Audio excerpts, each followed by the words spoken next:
Good morning, good afternoon, good evening, or good night. I welcome you from my garden here in beautiful Malta, and it is a fantastic day. It's summer has sprung. I think it's the first day of summer today, so it's starting to get a bit warm.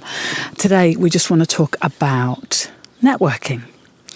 Networking, they say that your network is your net worth, which basically means that the better quality your network, the better quality business that you will do, and the more money you will make. So your network is your net worth.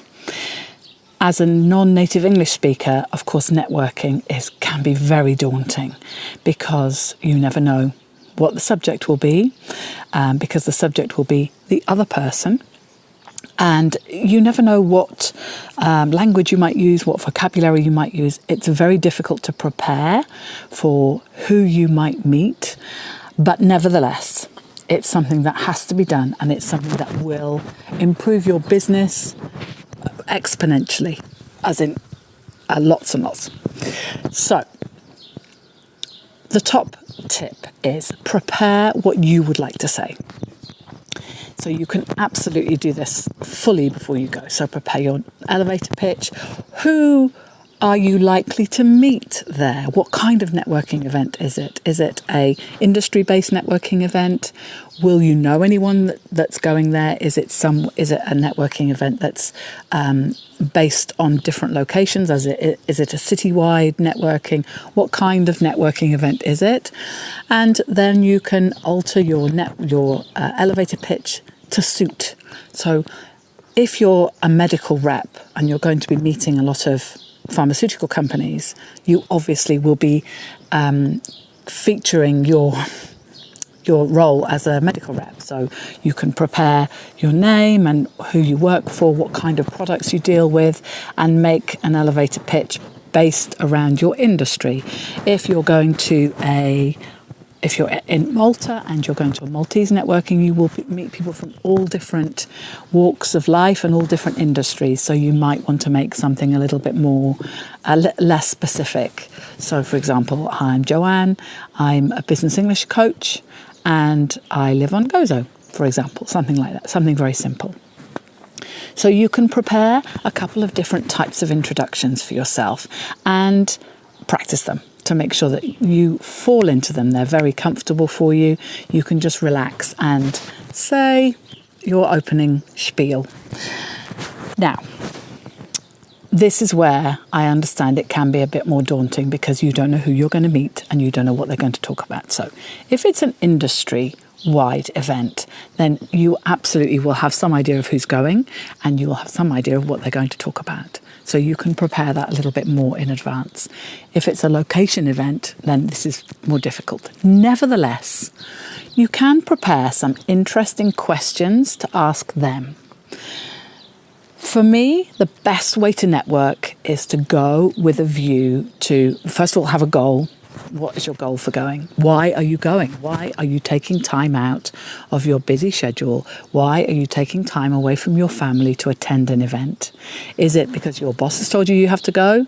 Is it because you want to get more business contacts? Would you like to potentially find a new job? Why are you going? Make that a definite goal before you walk in the door. Then when you've achieved your goal, you can leave if you choose to leave, and it gives you authority to leave when you feel your job is done. And with this in mind, you have a goal. Who would you like to meet that will help you to achieve this goal? So if you're going there for more customers, target in your mind, okay, so who do I want to meet? What customers would I like to deal with? And try and do some research about the other attendees before you go. The more preparation you can do, this is in any area of business, the more preparation you can do before you go, the easier it will be when you get there, more specifically when you're dealing with a language issue. So if you know who you want to meet, you can actually search out those people. You can organize your thoughts as to what kind of questions you'd like to ask, what kind of conversation you would like to engage with them, and you can practice the questions you might like to ask, maybe some of the answers if they ask similar questions to you. So go with a view to obviously achieving your goal, but also go with a side issue that you are actively looking to help people with their goal. Now, if you go along with this in mind, you will actually find it that you will attract more people to you, because people like people that help. So if you go and you think about, say you meet someone say you meet a pharmaceutical rep who doesn't want your product but might want a product that you can then offer to introduce this person to the other person who has the product that they're looking for. And this will lead them to perhaps feel that they could introduce you to someone that they know that might well require your product. So if you go in with a view to trying to help other people solve their problems or achieve their goals, you will actually have a much more pleasant experience. There are certain set questions, of course, that you would like to ask, like, what do you do? Depending on all the questions kind of change depending on the circumstance. You might want to, it might be more of a social networking, in which case you might want to discuss, do you have a family? What hobbies do you have? But for every question you have prepared, create your own answer for the same question. So if you say to them, oh, do you have any interesting hobbies? And they say, oh, I love golf. You could say, I love golf. And you would instantly have a form of connection, and then you can start to build rapport. But if you've got some comments already prepared where you can discuss your hobbies, then when people say to you, what hobbies do you have, then you can already have these things prepared. The more you can prepare, the easier it is at the time, because less will be off the top of your head. It will all be, okay, I know this, and that will fill you with more confidence. Networking events can be really scary when you don't know who you're going to meet and you don't know anything. You don't know what we're going to talk about or anything. So they can be very scary. So the more confident you can feel and the more prepared you will get, and then the better you will feel about the whole situation. Okay. So this is what I wanted to talk to you about today. So networking has to be done, and welcome it as much as you can. The more you try to do these events, the easier they will get each time. Do your research. So sign yourself up, do your research, prepare what you would like to say, and that includes answers to questions, and prepare some interesting questions yourself. Book recommendations, film recommendations, things like that are always useful.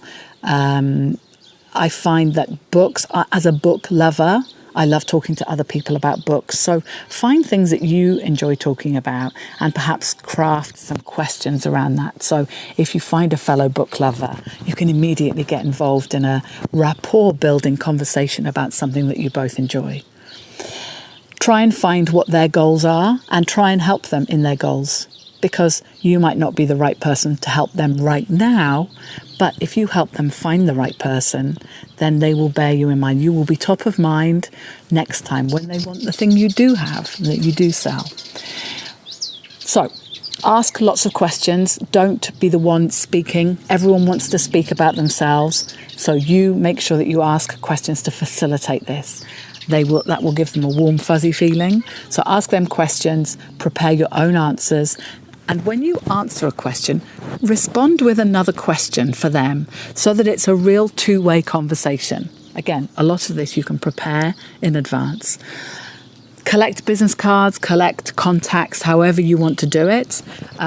You can, obviously, sometimes they have QR code scanners, and often if the event is online, you'll have a list of online participants. So make sure that you make a note of who you connect with and who you enjoy connecting with, and then do a follow-up. Do a quick message saying it was lovely to meet you. Hopefully we can, maybe you actually had a very successful conversation and you can then arrange a follow-up meeting or something similar. Or even if you didn't, if you meet someone that you enjoy meeting, or someone that is going to help you achieve your goals, or that you have a specific there is a specific amount of help that you can be to somebody else, feel free to reach out and do a follow-up, and that will then ensure you can then become a proper connection. So you can maybe connect over social media, maybe LinkedIn or Facebook even, and then you can move on with your connection. And it's all about getting to know people. So go in with a nice open mind and try and get to know a little bit about the people that will help you achieve your goal and the people that you meet where you can help them achieve theirs. Okay, so that's my message for today. I hope you find it useful. If you have any questions, please let me know. If you're interested in working with me, please feel free to reach out. We have many different courses available, and also you can work with me one-to-one. If you would like help in preparing your networking or any other business environment, presentation skills, meetings, there's all the business environments. I can help you with all of those. So please feel free to reach out, and I look forward to seeing you next time. Bye.